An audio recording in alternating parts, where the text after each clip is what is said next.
ਸਤਨਾਮ ਸ਼੍ਰੀ ਵਾਹਿਗੁਰੂ ਸਾਹਿਬ ਜੀ। ਗੋਬਿੰਦੇ ਮੁਕੰਦੇ ਉਦਾਰੇ ਅਪਾਰੇ, ਹਰੀਆਂ ਕਰੀਆਂ ਨਿਰਨਾਮੇ ਅਕਾਮੇ। ਗੋਬਿੰਦੇ ਮੁਕੰਦੇ ਉਦਾਰੇ ਅਪਾਰੇ, ਹਰੀਆਂ ਕਰੀਆਂ ਨਿਰਨਾਮੇ ਅਕਾਮੇ। ਗੋਬਿੰਦੇ ਮੁਕੰਦੇ ਉਦਾਰੇ ਅਪਾਰੇ, ਹਰੀਆਂ ਕਰੀਆਂ ਨਿਰਨਾਮੇ ਅਕਾਮੇ। ਵਾਹਿਗੁਰੂ ਜੀ ਕਾ ਖਾਲਸਾ, ਵਾਹਿਗੁਰੂ ਜੀ ਕੀ ਫਤਿਹ। So Maharaj, Kavi Maharaj is going to explain further about how the Brahma is perceived. It is important to understand through the analogies, because analogies are the easiest, simplest way to understand what is Sat and what is Asat, and how Brahma is perceived or not perceived. So Guru Maharaj says that let's take an analogy of a scale. Now, we all have seen a scale of, let's say, 10 centimeter. Now, if we show that scale to someone and they are looking at one end, which is the 10 centimeter, they will read it as 10 centimeter. And if you, to them, the scale will be of 10 centimeter. The same scale, if another person is looking at the number 0. So there are two ends, 0 and 10 centimeter. The second person who's looking at the scale at the 0, that person will be reading it as that number. Now, which one is the truth? Who is speaking the truth here? Should we call the scale as a 10 centimeter or 0? This is to understand that whatever one's perception is, it will be that. In the same way, now let's understand the Brahma as a vastu, as a thing. So Brahma is a thing, and it has 2 points, 2 ends, just like that scale. The one point is the consciousness, and the another is the jad. Now, as we know, the jad is that doesn't move from one place to another. Now, the person who runs towards the jad, which is the maya, the material wealth, they do it because they don't want to know the move. To them, the indriya, the senses, goes towards that. If he's going towards the material world, regardless he knows that or not, he's still going towards the Brahm. Even if he doesn't believe in God, he doesn't believe in Brahm, he's still going towards the Brahm. He's just going without knowing that what that thing is. He doesn't know why he's getting that pleasure from the material world.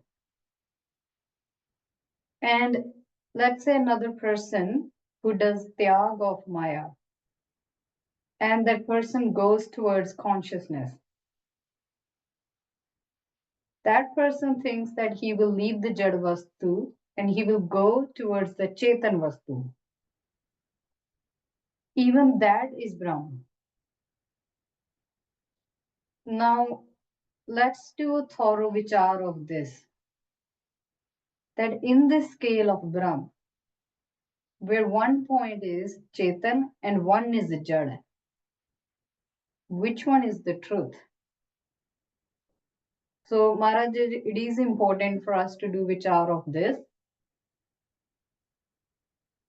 Later after the class as well, to sit and do vichar of that. It's very important to reflect on this.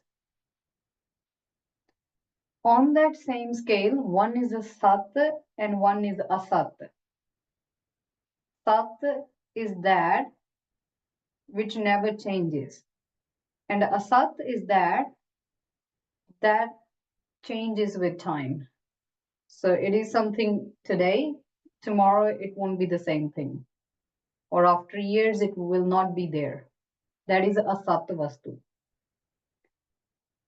And there is always duality in the sansar. The word sansar itself means sansar, doubt, that which has duality in it. If there is day, there will be night as well. If there is cold, there will be warmer days as well. If there is truth, there will be false as well. In the same way, there is Sattvastu and Asattvastu, two sides of the same coin. In that scale of Brahm, one end is Anand and the other is sadness, extreme sadness. Now, some call it as Anand. And there are some people who just talk about sadness only. They're depressed. They are in that state. Some are in blissful state, some are in sadness. Some say Brahm is ik only, oneness, and it is not two. And some say that there is two, and there is no one. That there is one me and one Paramatma. Now, however they accept it as, to them that is the truth.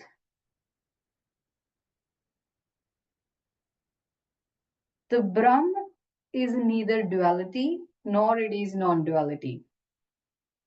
It's neither Anand nor that sadness. Brahm neither feels cold nor hot. It doesn't feel happy. It doesn't get sad. There is no single word in the entire planet that can fully capture what Brahm is. But still, only to give a direction towards the Brahm, we use words through our intellect.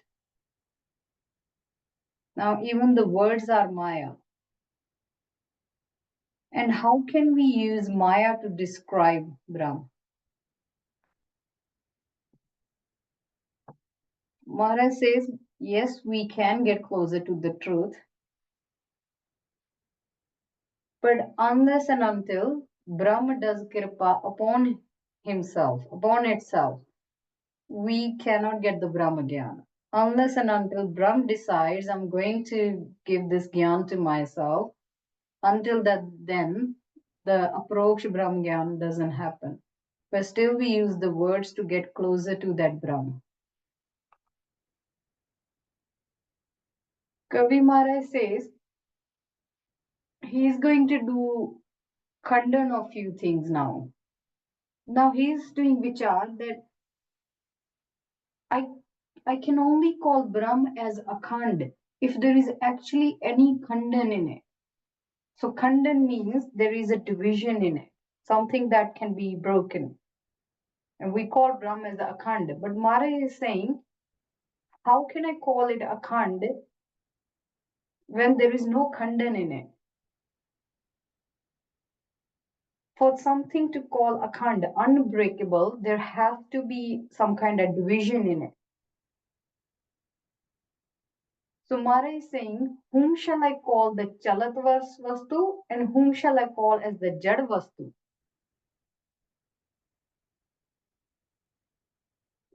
Now when we leave this body from sansar, the five elements, they go back into the five elements. And the jot, it goes back into the jot. Now Mara says, do vichar of this very thoroughly, that what was the thing that was formed and what got destroyed. देखो ना होने थे, it is so important to do vichar. The five elements goes there, the jot goes in the jot. Then what was destroyed? Who died? Even in Gurbani, Maharaj says a Pankti, Pavane mein pavan samaya, Jyoti mein jyot ral jaya, Mati mati hui ek. The air, it blended back into the air. Jyoti, the light. Now, this is not a physical light, this is the Atma, the consciousness. It went back into it leaned in the same consciousness. The earth element, Mati, it blended back into the earth.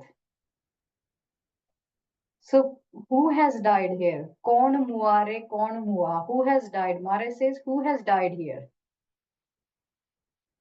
Then do vichar of this properly in your buddhi. So Kavi Maharaj gives Tattasar here. Maharaj explains that there are four Vedas, and there is a physical manifestation of these Vedas, which is the Granth we read about, and there is the subtle form of these Vedas, which are the words, the Shabad itself. Now he further explains that when they were writing these Vedas, and when they did vichar of these Vedas in so much depth that they actually got tired and they didn't have enough words. Like even after writing so many grunts, they ran out of words. So what happened? They started calling it as Neth Neth. Neth Neth means this is two, this is you, this is you, many. So there are two ways of understanding or calling Brahm. Neth Neth as in this is Brahm, this is Brahm, this is Brahm. And the second way is not this, not even this, not even this is not Brahm, not even this is. So these are two ways, and both are correct.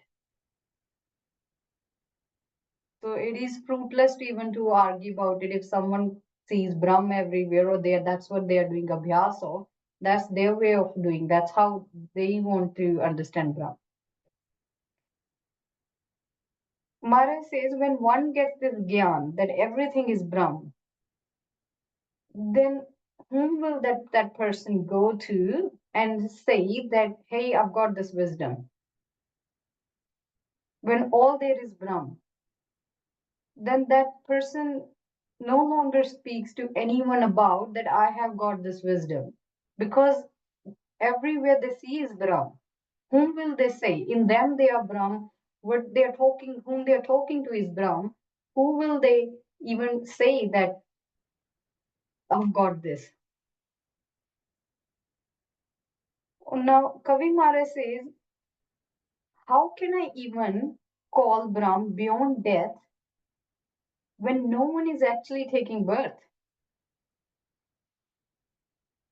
Now, in one aspect, we say this person is born and this person has died. But on the other hand, we read Gurbani and we say Sab Gobind hai, Sab Gobind hai, Gobind bin nahi koi. Everything is Brahm. There is nothing but Brahm. Then who is being born and who is dying? Kaviji says I can only call the Brahm as beyond death when there is something else, something separate taking birth. And since Brahm is beyond death and everything is Brahm, Sab Govind hai, then who is the one that is taking birth? Even that is Brahm. When all there is Brahm, then how can I even say that one is dying and one is being born?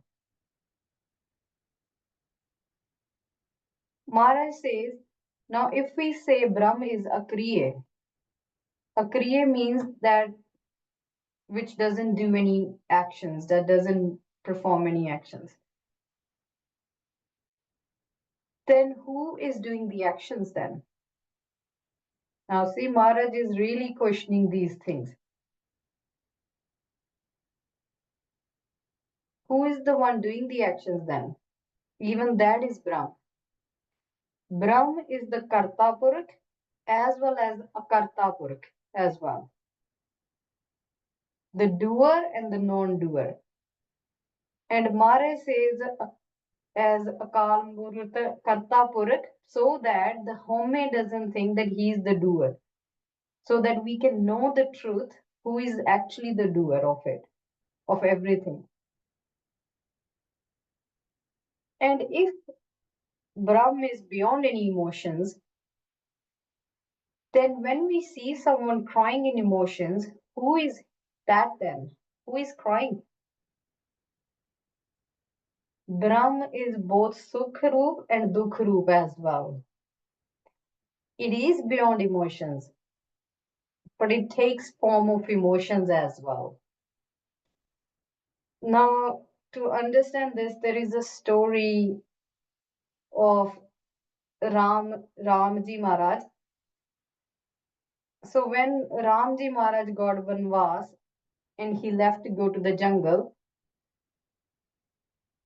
at the same time Shivji Maharaj and Parvati ji were doing like traveling through the world. And when Ramji got the Vanvas, he was having tears in his eyes. He was expressing the emotions because he lost everything. And as Shivji Maharaj and Parvati ji were traveling, they saw Parvati ji said, "Look at that person. He's crying so much. Like, what kind of person he is? He's just so sad about things and all that." Shivji Maharaj said, "That person you are talking about, he's Ramji. He's, Akal Purkh form himself." Parvati ji started laughing. She said, like, "Are you joking about this? How can he be the Par Brahm when he's literally crying so much? He's in tears. How can you?" Because Shivji used to do mantra of Ramji. He would do Ram Ram mantra.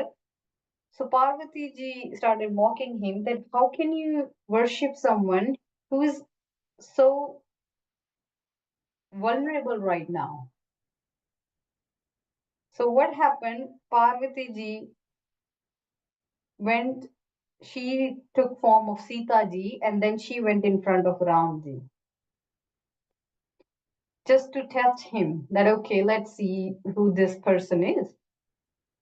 And she transforms herself into Sita Mataji and then goes in front of Ramji. And within a second, when she comes there, Ramji, instead of calling her as Sita, she says, "Parvati ji, what are you doing here?" Like he saw her as who she was. And that broke her ankar of Parvati ji, that Maharaj, forgive me, I could not understand your kid here.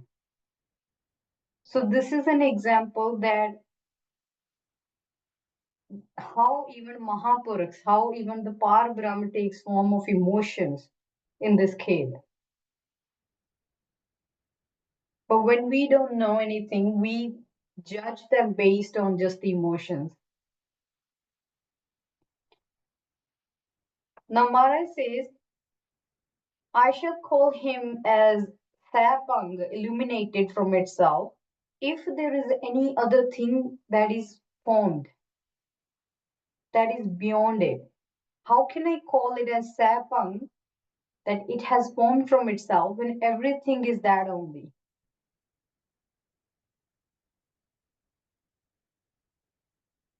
Maharaj says, "Now I can only individualize Brahm. I can only see Brahm as separate if Jeev or Ishwar are separate as well. But when Jeev and Ishwar are Brahm only, then why should I know Brahm as something separate too?"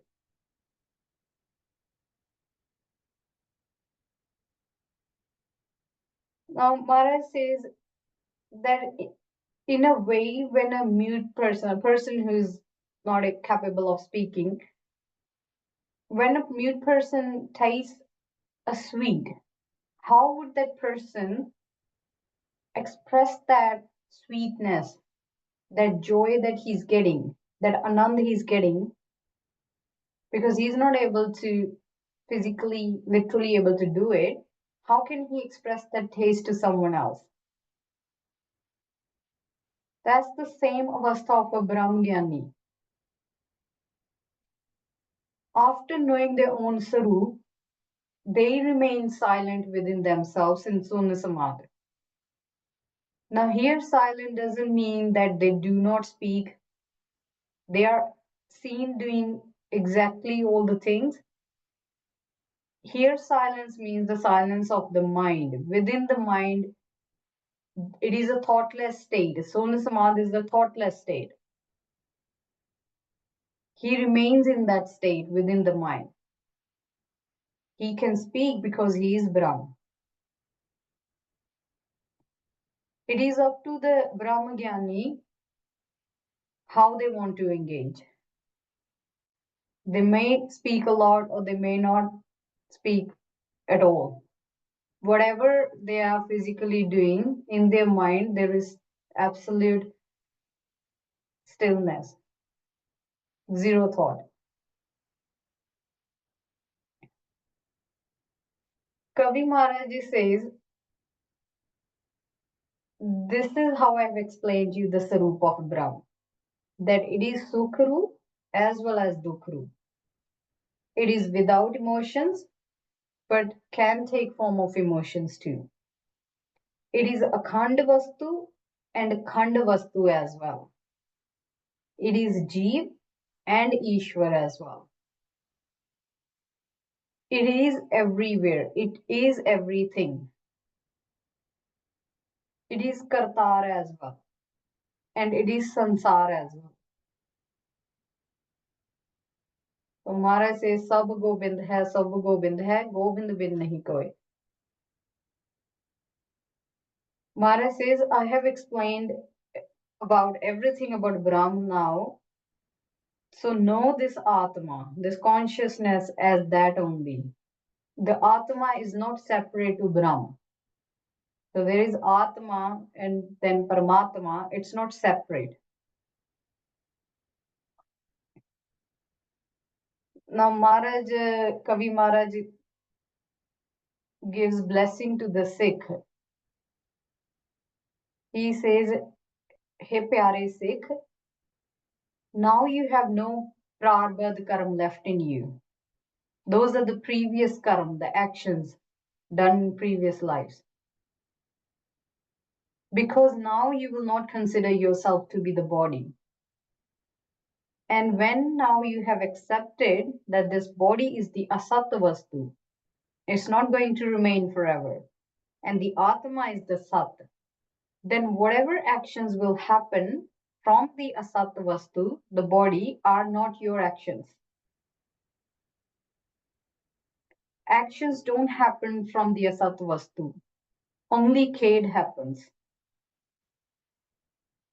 Before you consider yourself to be a good person or a bad person, like punni or papi, that if I do good actions, I'll go to heaven. If I do bad actions, then I'll go to hell. Maharaj says, those who have attained Brahma Gyan, for them, both hell and heaven gets destroyed because they have no desire to go to the heaven, nor they have any fear of the hell.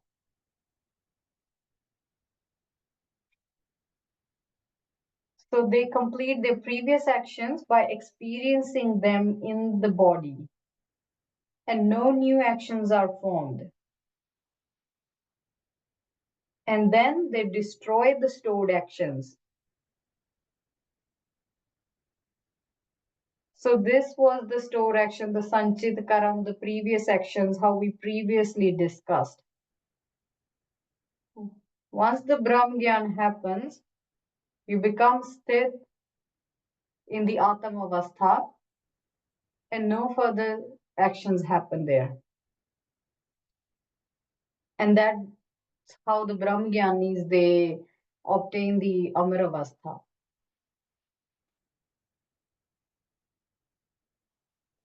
Now, further, Maharaj explains that there is no difference between dream state and the wakeful state. So, the dream is when we go to sleep, there are dreams happening, and wakeful is the one when we are up talking, just like now. So, they both are mithya. And mithya is that which changes, it's not necessarily the entire truth. And then there is one truth, which is the Atma. One has to recognize this Atma. So, how the dreams are formed now? So, basically, the dreams are formed from whatever actions we have done in our previous life. They were stored in the Antekaran. And when we go to sleep at night or whenever, and then they project as dreams in there.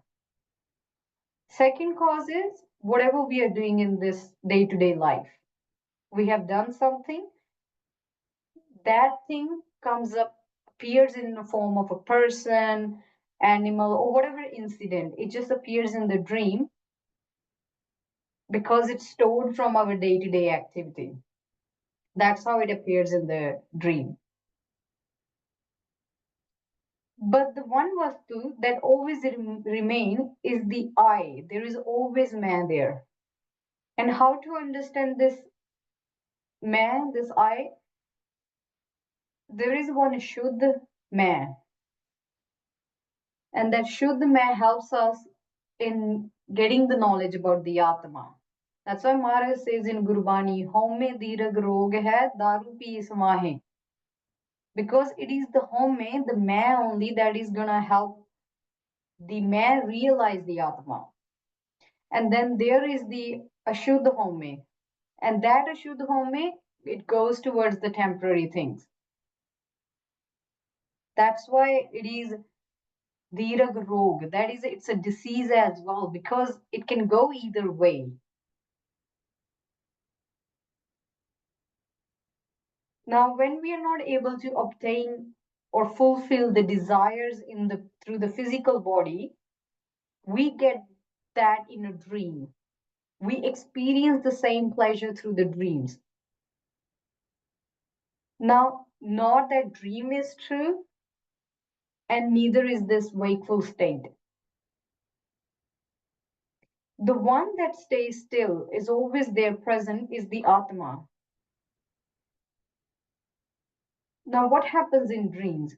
Sometimes we create families, we play with them, there are different scenarios happening. Sometimes we get scared in dream. All that is happening because of the past actions that the past actions have appeared in the dreams. Now, sometimes in the dream, we see us as growing as a child, as an adult, having a family, having friends, getting married, all different scenarios that come up.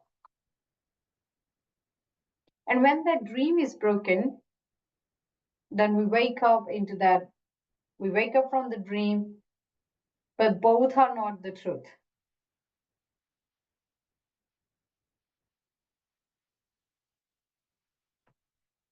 Whatever is happening in the dream is not such as well, and whatever is happening in this state right now is not such as well.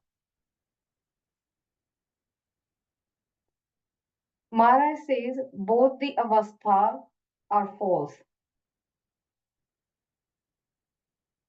So let's say if someone is having a good dream, sometimes that person will try to go back, try to fall back asleep so they can continue the dream where they have left it. Sometimes it works, sometimes it doesn't work. And if someone is experiencing fear in the dream, they just want to wake up as soon as possible so that they can stop having that feeling. Now, how this works with Agyani and Agyani?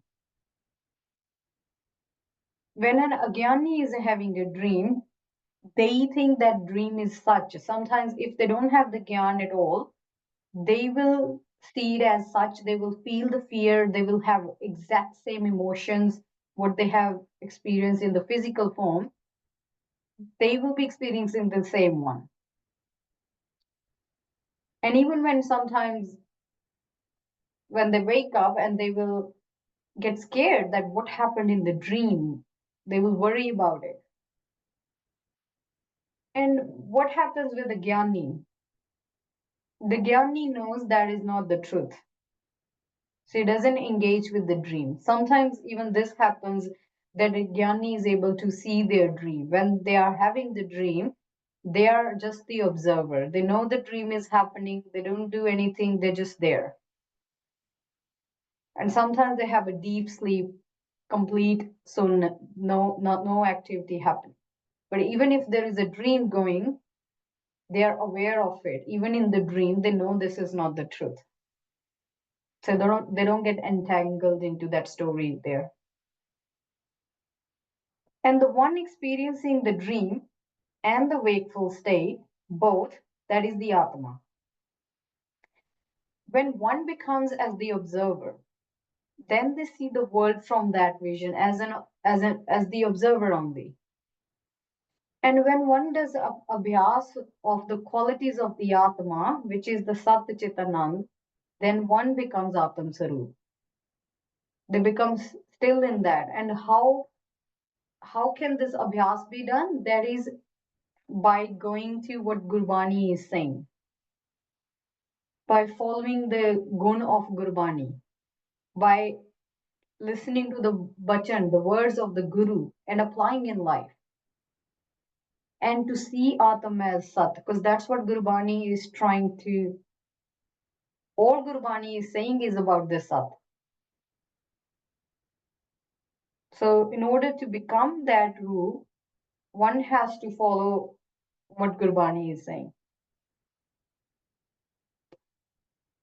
Now, Maharaj gives different example of illusions. Sometimes a person becomes like a king. If they're a king in real life, they might become a beggar in dream, and then in the dream they see how they have lost everything, and when they wake up they realize, hang on a minute, I'm still a king, I haven't become a beggar. And sometimes a beggar will have a dream that he has become a king, and when he wakes up again he realizes he's a beggar. He doesn't have any of the wealth. In the same way, when we will leave the breath from this body, we will feel this whole world was a dream. So what it happens that when you leave the body, you can, for about 30-40 minutes, everything comes in front of you, whatever you have done through this body, everything gets projected there. And if we do not have the gyan of the Atam then we get entangled in there.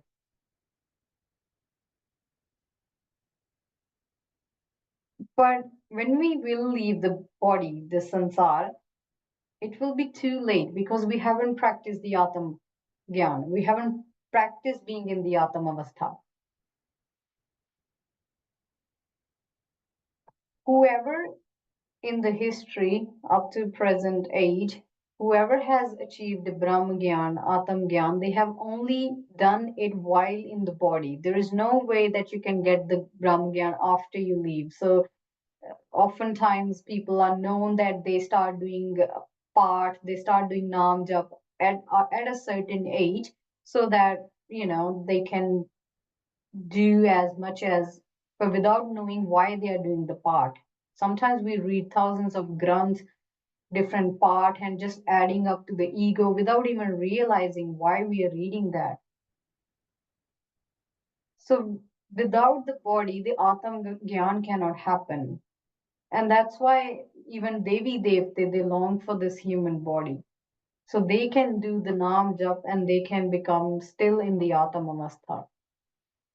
And in Gurbani, Maharaj says, Gobind Milan ki e teri bariya. This is your chance to know the Gobind, to meet the Gobind. And that is the Atamavastha itself. Another example Maharaj gives of a woman who cannot conceive. Now, obviously, there is no way medically, in whatever way, that she's able to conceive a child. But she has a dream that she's fallen pregnant, that she's giving a birth to a child. Now, that's not true because when she wakes up, she realizes it's an illusion. It never happened. It will never happen. So, there Maharaj explains about Ganga River. Now, this is a river in India, and basically, this river is known that yes, it has a part in the in India. It is the Ganga River, but when it was broken, it's like everywhere the one river. And then it's known that there is another river in the sky. So this river is not exactly the same form of river, but it's a form of water vapors. And in the same water vapors, the same water vapors, it covers the whole earth. Obviously, that's how the rain happens. It's the water vapors going on. Kavimar explains that this Ganga in the on the earth, we see lotus flower in the Ganga there, right? But we don't see any lotus flower in the sky. Like if you look in the sky, we don't see any lotus flower. This is an example of that this is mithya. That's not true. That's an illusion. Yes, Ganga is there in the sky. The water vapors definitely are there. That's why the rain happens. But it can never have the lotus flower. This is something that will never happen. That's an illusion. That's a mithya. And the flower from the river, it gives fragrance as well, which we can smell, but we can't smell any lotus flower from the sky. So this is an example that it does not happen. So this means that we do exist as the physical body, but no one talks about the Atma. This is to understand that. Now Maharaj says there is one, the world, me, and then you. Now, how to understand? There are three things that's happening. One is the world, one is me, one is you, all these divisions. But to know these three, they are formed from the same five elements. So that's how they are one. It's not like one person's body is formed from additional element. They are from the same five elements. This is how Maharaj says to understand this completely. And that's how the actions happen through the physical body. And the beyond the physical body is the mind and the intellect. The actions are performed due to the mind and the intellect. And when we leave the body, then we will see it as a dream only. Just how in a dream state, whatever actions happen, when we wake up, we know we didn't do those actions. And it was just a dream. Same way, the actions that happens through the physical body, they are happening due to the mind and the intellect. But I am the Atma, which remains forever. Therefore, even the actions are chewed. Now, Sikh says to Maharaj, that Maharaj, you have done apar kirpa, Maharaj, you have blessed me with this gyan. But now I have realized that even when I was in Agyanta, even then I was brown. It's not like that suddenly now, after understanding this gyan, I have like the Atma has entered into me. Even before in Agyanta, all the actions were happening because of the Atma. But ever since you have blessed me with this gyan, this Atam gyan, now I'm trying to go beyond these actions. And I'm trying to stay still in the Atam Avastha. Maharaj, with your kirpa, I have understood that even then I was Brahm, and now, even after receiving the gyan, I am the same Brahm. And now I have obtained the Brahm Vastu. Guru Maharaj explains further that what is the role of the Guru? Like, why do we need the Guru? So Guru is not giving any extra additional information here. Rather, he is reminding us about our truth that we have forgotten. And Brahm is always here, but when the Gyan happens in the mind, then it becomes known. So Brahm has always been there. We were just not aware of it, or we didn't know how to know about it or how to experience it. Just like how there is the butter, it comes out of the milk, but we can't physically see the butter unless we churn the milk. Unless that process is happening, until then we cannot see the butter in there. But it is still there. Same way with the Gurbani, Maharaj churns the milk. It does with the Gyan, it purifies the mind. And what happens? All the mal, all the impurities of the mind, it gets removed with the Gyan. So when we read the Gyan, when we listen thoroughly, and when we do abhyas of it, all the impurities of the mind get settled, they get removed. And the Sattva Vastu, the Vastu that is going to remain forever, the Atma becomes Pragat. The word Pragat means that which was already there, but it wasn't known before. It's not like it has appeared out of nowhere. It was always there, but it has reappeared in a way with the Gyan. And what Guru does is he makes this Vastu reappear, what the Sikh has already forgotten. Now, when the Sikh was not a Sikh, now Sikh is a student who wants to learn about the Gyan. And there is only one Gyan to learn. That is the Gyan of the Atma. Who are you? So when Sikh hasn't become the Sikh, even then the Brahm was present in him. He himself was the Brahm, but he had forgotten his Sarup. He didn't know that. And when he goes to the Guru, when he says in Nimarta, Maharaj, bless me with the Gyan. So the Guru has reminded the Sikh about his true Sarup. When we were doing the things, when we did not know about Brahm, about our true Sarup, even then we were doing the same daily chores. And when the Guru has given the Gyan, even now we are doing the same chores of life. Every day we're doing the same thing.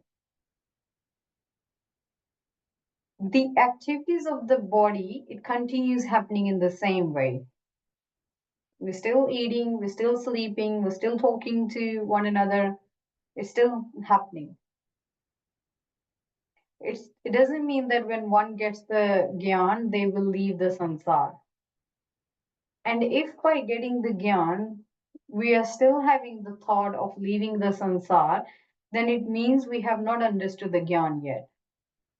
Because where will we go? Where will you go after leaving the sansar? When everything is Brahm, where will you go? No matter wherever you will go, the Panchachor will be there, and so will be the Atma. The Kam, Krodh, Lobh, Moh, Ahankar will always be there. If one wants to do Tyag of Sansar, then there is still duality there. So Advait is no matter whatever, wherever you are in the world, as a Gristi, Sannyasi, anything, you are still doing the daily chores, but within your mind, you're still absolutely still in the Atamavastha. And you see everywhere the Atma. There is no separateness left there. Now Maharaj is explaining through a story. So there were 10 men on a boat. So they decided to go from one town to another, and they had to cross. There was a river on the way between those towns, and they decided to go by the boat. So before jumping on the boat, they one of them said, "Okay, I'll count, how many of us are there so we know. So he does the counting and he says there are 10 of us. After doing the counting, they hop on the boat, then they cross the river. Now, when they go on the other side of the river and they come off the boat, they start counting. The person said, okay, let me count one more time. So that, make sure everyone is on board, everyone is off board as well. So then he starts by counting and he realizes he doesn't count himself. So he's doing that there are 9 people. He doesn't know that he's not counting himself. He gets stressed out that there were 10 people. I don't know where one person went. What happened to that person? The others started freaking out too. They're like, don't know what's happening. We were definitely 10 when we stepped on the boat before on the other side. Did one of us drown? What happened? And the other person, one of them, like, hey, let me count as well, because surely something is not right here. He starts counting as well, and even he doesn't count himself. So he starts counting. He says, why, there are literally 9 people here. Where is the 10th one gone? So they keep doing this. They are literally so much worried that literally one person has drowned. And what are they going to do? And there was a sadhu sitting there somewhere. And the sadhu was noticing this. He's like, what's happening? What are these people worried about? So the sadhu approaches them and they says, what's happening, And they explain that, Maharaj, we were 10 people when we, when we were on the other side of the river. And when we crossed the river, now there are 9 of us. So the person shows to sadhu that, look, this is what's happening. There are 9 of us, 1, 2, 3, that, without counting himself. And the sadhu, who obviously can see 10 people, he says, okay, don't worry, there are 10 of you. Like, I know there are 10 of you. Just by saying, when the sadhu said that, all those 10 people started having that vishwas. They were like, okay, this sadhu is saying something, we can relax a little bit. It means he's definitely, surely talking about something, right? He knows what he's talking about. They started having a bit of peace in there. And then the sadhu says, he counts and he says, this is, you're 10 of there. And then they realized that the person was never counting himself, because sadhu was the third person, he could count them. And this is how it happens with the Gurbani. When the Sikh goes to Guru in Nimarta, and Guru says, Man tu jyot sarup hai. Now, Sikh says, okay, Maharaj is saying something. Like, okay, surely Maharaj knows what he's talking about. Definitely, I have faith in that, since Guru is saying that. I don't know. I haven't experienced it, but I know what Guru is talking about. Okay, trust Guru Maharaj. I believe you. So he gets a little bit peace in the mind. He does more abhyas. He reads Gurbani. He does Sad Sangat. He talks about it. He does Khoj. He spends time with Gurbani. He does abhyas. And over, when he does abhyas, he listens to the Guru of Guru's Vachan. He doesn't know that what Mantu Jyot hai. He doesn't know that yet. But when the Guru clearly explains him through all the abhyas, exactly what the Guru says, this is how you remove the mal of the man. This is Atam Avastha. This is how you reach the Atam Avastha. The Sikh practices that, does exact abhyas, and he realizes he himself was always there. The Guru was always within him as well. And this is Mara, this is how the journey goes on. As Maharaj says, just nav chade pav sagar tare. And the Sikh then taking that nav, that boat of the Guru, he crosses over this river of Maya. To him, that Maya doesn't exist anymore. because he has trusted the Guru, and when he applied the wisdom of the Guru, he realized, hang on, I know what the Guru is talking about. I can experience it now. Surely that experience of that trust builds up, and when he experiences it and the Anupa Prakash happens, he becomes one with the Guru because there is no separateness. And this is how Maharaj does Kirpa on the Sikh. It's not something that the Guru has given an extraordinary thing. Guru has just reminded about to the Sikh who the Sikh really is. So Maharaj Kirpa, we will do Vishram here and do Vichar as well. ਭੁੱਲਾਂ ਚੁੱਕਾ ਮਾਫ ਸੰਗਤ ਜੀ ਵਾਹਿਗੁਰੂ ਜੀ ਕਾ ਖਾਲਸਾ ਵਾਹਿਗੁਰੂ ਜੀ ਕੀ ਵਾਹਿਗੁਰੂ ਜੀ ਕੀ ਫਤਿਹ ਫਤਿਹ।